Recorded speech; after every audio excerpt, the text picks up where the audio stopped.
Kulandela ukuqokwa kobuholo phezulu beqembu i-Economic Freedom Fighters izolo, kubukeka sengathi mukhulu umsebenzi osabahlaleli. Every CCT member must be an all-rounder who has capacity to organize and mobilize without seeking external assistance. Umalema uthi kuleli gxathu elisha esebelithathile abufuneki ubuqembu ngaphakathi nokuyinto athi ibulale i-ANC. Go and build a strong organization, not build out of factionalism and then friends, favoritism, factionalism. All of those who are bearing them here today.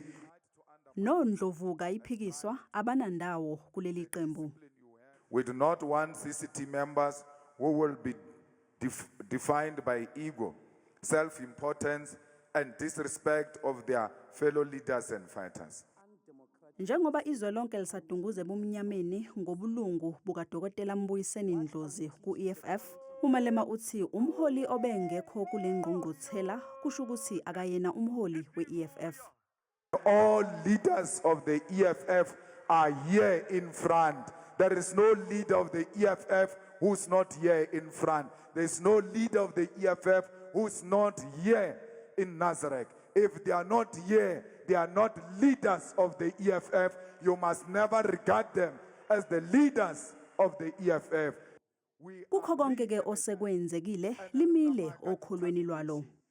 The EFF is here to stay. The EFF will not die today. The EFF will not die tomorrow. This organization is going to be here for generations to come.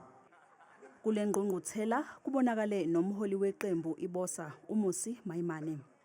So when I received an invitation to come here today, I did not find it strange. I thought to myself, siyakubhlobo. Umalema uqokwe ihlandla lesithathu njengomengameli we-EFF. Iphini lakhe kwaba uGodrich Gadi noMarshall Dlamini wasigcina isikhundla sakhe sokuba unobhala jikelele weqembu. Iphini lakhe kwaba nguLeanne Mathews. Usihlalo kwaba nguNoluthando Nontshuku. U-Omphile Mawotwe wakhethwa njengosihlalo. Kulobu buholi obuyisithupha beqembu, abantu abathathu ngabantu besifazane.